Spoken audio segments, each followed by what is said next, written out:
Let the peace of Christ control your hearts. Let the word of Christ dwell in you richly.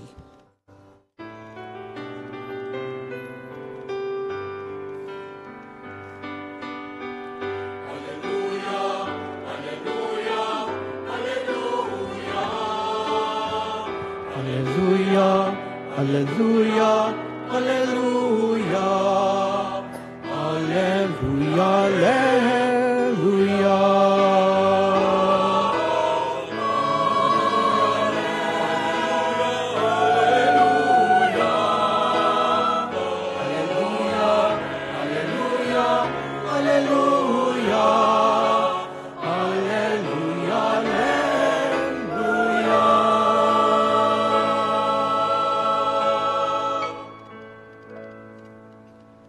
The Lord be with you. And with your spirit. A reading from the Holy Gospel according to St. Luke.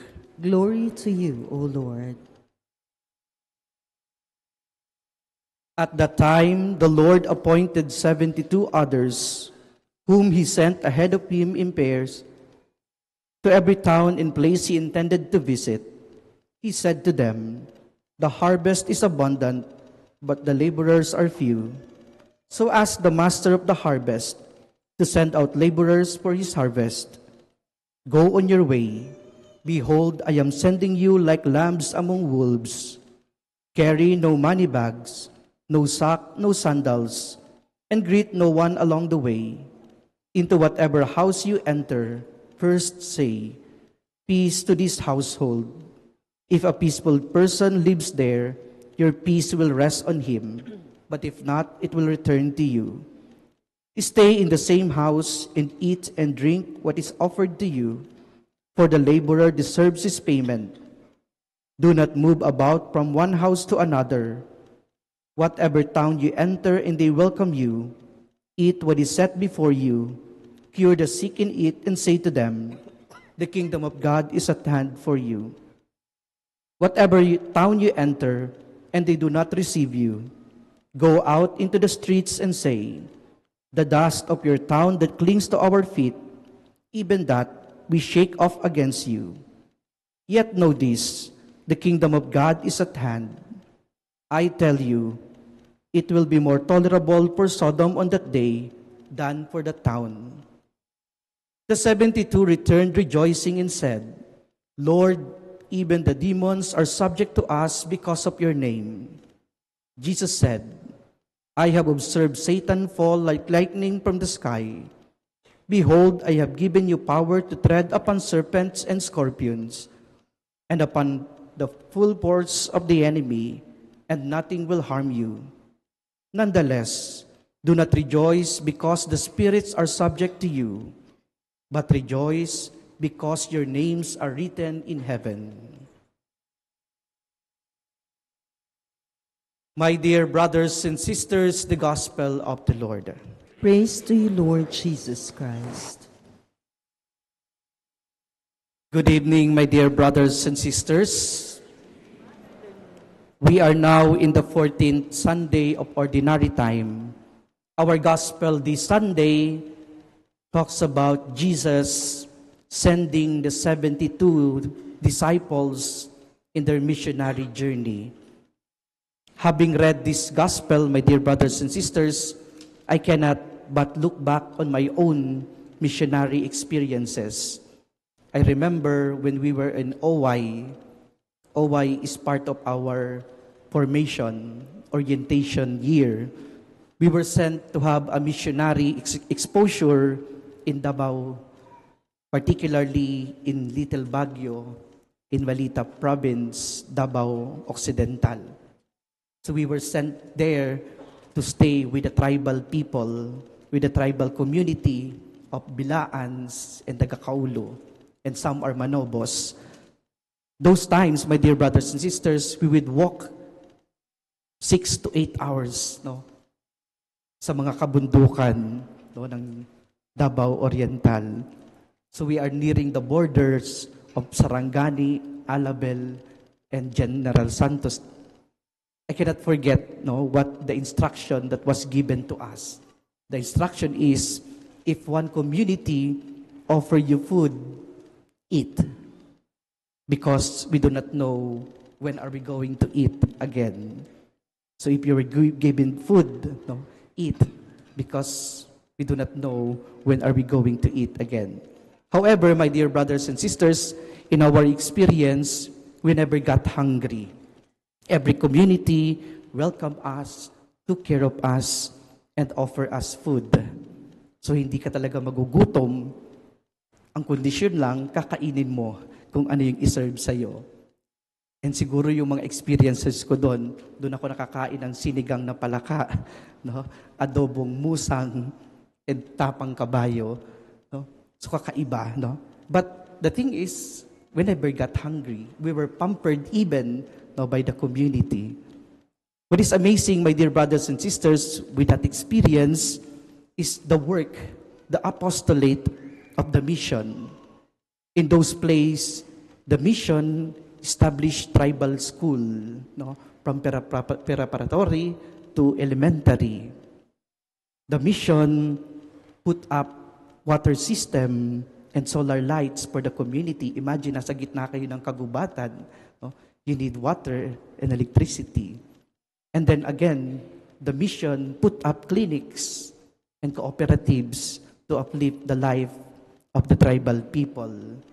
Again, nasa gitna ng kagubatan para madala yung kanilang mga produkto sa bayan. No? Sila nagtatanim ng mais, kape at abaka in those places.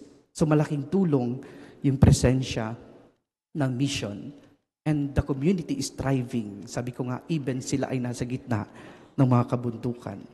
But my dear brothers and sisters, what is truly remarkable with that is that the people in that areas that the mission is serving are not even Catholics.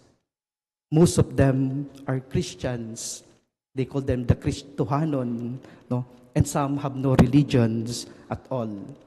The priest missionary says that more than converting these people to the faith, we let them feel the concern, the love, and the care of God for them, and the compassion of the church.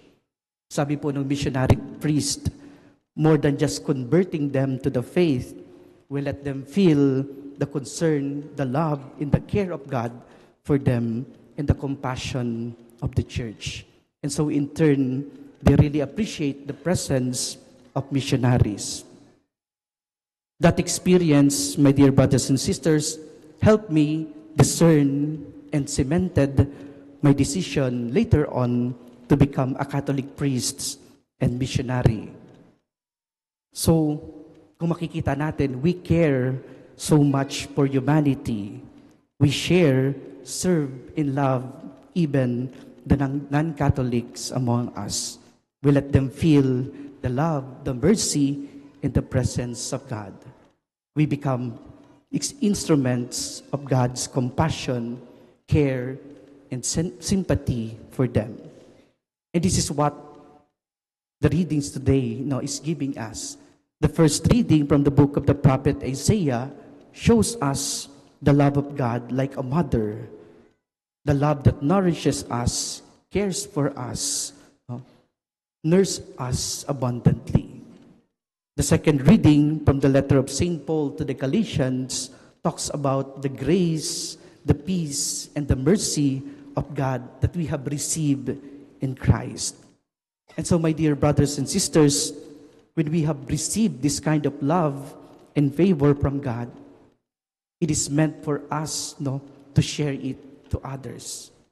When we have received the favor, love, and mercy of God, it is meant to be shared to others. We are called to do missions. You are called to do missions. Maybe, my dear brothers and sisters, not the same mission that we, priests and lay missionaries, have experienced, but in your own, being a baptized Catholic, you have the mission. You are sent, being sent for mission. Ang tanong, paano, Father? How? 4 ways, my dear brothers and sisters. First, your mission to become instruments of God's goodness. And may I remind you, my dear brothers and sisters, wala namang bayad maging magalang, no? Walang bayad maging mabuti. Walang bayad maging mabait. Walang bayad na ngumiti, no, sa iyong kapwa. That goodness, no, is meant to be shared for others. Let us exert effort, no, to show the goodness of love for others. If you want to go extra mile, siguro give something, no, to the poor, give food to the hungry, no? Literal na magbibigay tayo ng kagandahang loob sa iba. But first, we are called to become instruments of God's goodness. Second, my dear brothers and sisters, our mission to become instruments of God's peace. To become instrument of God's peace. Nakakaingit yung mga taong kalmado, di ba? It comes out from them naturally. Yet at times, my dear brothers and sisters, peace require more effort from us. Sometimes we have to choose to deliberately live in peace and to be at peace with one another. Sana, no, we are the peacemaker in our own home. We are the peacemaker in our own community and workplaces. Our call for us, no, to become instruments of God's peace. Second, my dear brothers and sisters, thirdly, your mission to become instrument of God's healing power. To become instrument of God's healing power. Our words can wound, but it can also heal. So we have to choose paano ba natin gagamitin yung ating mga salita. Our presence, no, can give warmth to the lonely, but we can also ignore the lonely so that they may feel more abandoned. It is our choice. Saan natin gagamitin yung ating presensya. My dear brothers and sisters, let our compassion be felt by anyone who needs them, especially yung mga tao na malapit sa atin o tao na malapit sa atin, mga kasama sa bahay, mga kasambahay, mga kaibigan at kakilala natin. We are called not to become instruments of God's healing power. And fourth, my dear brothers and sisters, your mission to become instruments of truth. To become instruments of truth. So, this is also important.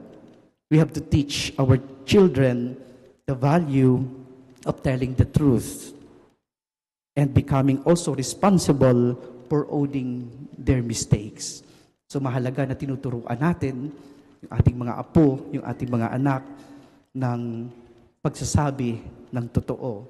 Ang problema natin ngayon sa Pilipinas, talamak, no? Yung kasinungalingan. Kung binabalikan ko, no, yung mga experiences siguro natin, minsan tayo mga magulang, yung nagtuturo dun sa mga anak natin na magsinungaling. Di ba? Minsan yung mga magulang sinasabihan yung mga anak, kapag may naghanap sa akin, sabihin mo wala dito. Di ba? Pag nandyan yung Bombay, sabihin mo umalis ako. Di ba?